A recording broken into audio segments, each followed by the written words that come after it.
পরিযায়ী শ্রমিকের ছেলে উচ্চ মাধ্যমিকের রাজ্যে নবম স্থান পীতম্বরের। শৈশব থেকে চরম আর্থিক প্রতিকূলতার বিরুদ্ধে লড়াই করতে হয়েছে।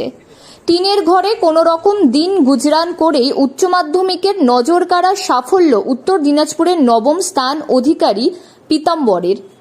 বৃষ্টির সময় টিনের চালা দিয়ে জল পড়ে ঘরে। বাবা পরিযায়ী শ্রমিকের কাজ করেন নেপালে। সংসার চালাতে মাও দিনমজুরের কাজ করেন। সংসারে নুন আনতে পান্তা ফুরোনোর মতো অবস্থা। তবুও সমস্ত প্রতিকূলতা সত্ত্বেও উচ্চ মাধ্যমিকে ৯৭% নাম্বার পেয়ে রাজ্যে নবম স্থান অধিকার করেছে কালিয়াগঞ্জের পীতম্বর বর্মন। তোমার নাম? আমার নাম পীতম্বর বর্মন। তুমি কোন স্কুল থেকে বলছো? আমি তরঙ্গপুর নন্দকুমার উচ্চ বিদ্যালয় থেকে পড়াশোনা করতাম। তরঙ্গপুর নন্দকুমার উচ্চ উচ্চ বিদ্যালয়। মাধ্যমিক ফল প্রকাশ হয়েছে।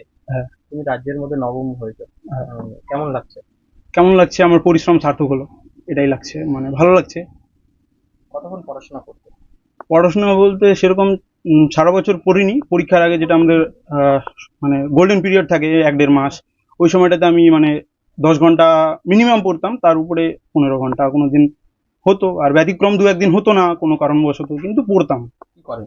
আমার বাবা রাজমিস্ত্রি। উনি কর্মসূত্রে বছরের বেশিরভাগ সময় বাইরে থাকেন, মানে নেপালে, ভিন দেশে থাকেন। আর মা আমার অন্যের ক্ষেতে কাজ করেন দিনমজুর হিসেবে। আর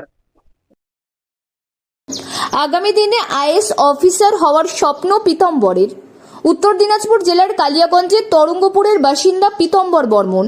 এবার উচ্চ মাধ্যমিকে পীতম্বর রাজ্যে নবম স্থান অধিকার করেছে। পীতম্বরের বাবা উত্তম বর্মন পেশায় রাজমিস্ত্রি। মা তরুলতা বর্মন, তিনিও দিন মজুরের কাজ করেন। টিনের ভাঙা ঘরে পড়াশোনা করে উচ্চ মাধ্যমিকে নজরকাড়া সাফল্য পেয়েছে পীতম্বর। মানে 50% সাফল্য আমার শিক্ষকদের রয়েছেন, 50% আমাদের, মানে আমার নিজের। আর স্যাররা ভীষণভাবে সাহায্য করেছেন। যখনই গিয়েছি স্যাররা সাহায্য করেছেন। তাছাড়াও মানে নিজের থেকে স্যাররা সাহায্য করেছেন, বলেছেন যে এটা মানে বুঝতে পারছিস কি না, বা কোনো বই লাগলে। আর আমার মানে স্কুল লাইব্রেরি থেকে আমি বই নিয়ে পড়েছি, তো ভীষণভাবে সাহায্য করেছেন। আগামী দিনে কি হওয়ার ইচ্ছা আছে? আগামী দিনে আমার সর্বভারতীয় ইউপিএসসি পরীক্ষা দিয়ে একজন আইএএস অফিসার হওয়ার ইচ্ছে রয়েছে, এবং একটা সমাজ মানে সুস্থ সমাজ গড়ার পেছনে নিজের ভূমিকা যাতে থাকে তার ইচ্ছে রয়েছে। এদিকে ছেলের সাফল্যে খানিকটা কেঁদে ফেলেন মা তরুলতা বর্মন। ছেলের পড়াশুনোর খরচের জোগাড় করতে দিন রাত অবিরাম পরিশ্রম করেন তারা। কেমন লাগছে? ভালো লাগছে। এই যে একটা দুস্থ পরিবার থেকে এত বড় একটা সাফল্য ছেলে, কি বলবো? মানে খুশি তো হয়েছি, তাও মানে বলতাম বাচ্চাগুলাকে যে ভালো করে পড়াশোনা কর, যেন আমি কষ্ট করে পড়াশোনা করাচ্ছি যেন মূল্যটা মানে পাই, যেন তোদের জন্য আমাদেরও বাবা মায়ের নাম থাকে, বা সবাই বলে যে না পড়াশোনা করে, ওদের জন্য পরিশ্রম করে। আমি সবকিছু ওদের জন্য মানে সব ছেড়ে দিয়েছি। মানে ওদের মতন সময় মতন আমি বাড়িতে থাকি, আবার অন্যের ক্ষেতে কাজ করতে যাই যখন ওদের সময় থাকে বা এদিকে সেদিকে যেতে হবে, তখন আর কি কাজ কাম বাদ দিই, তখন ওদের পিছনে যাই।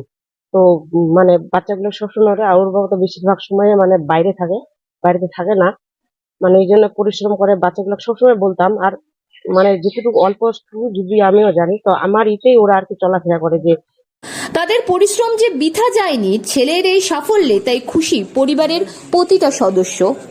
উত্তর দিনাজপুর থেকে প্রিয়া গুপ্তার রিপোর্ট, লোকাল 18 বাংলা।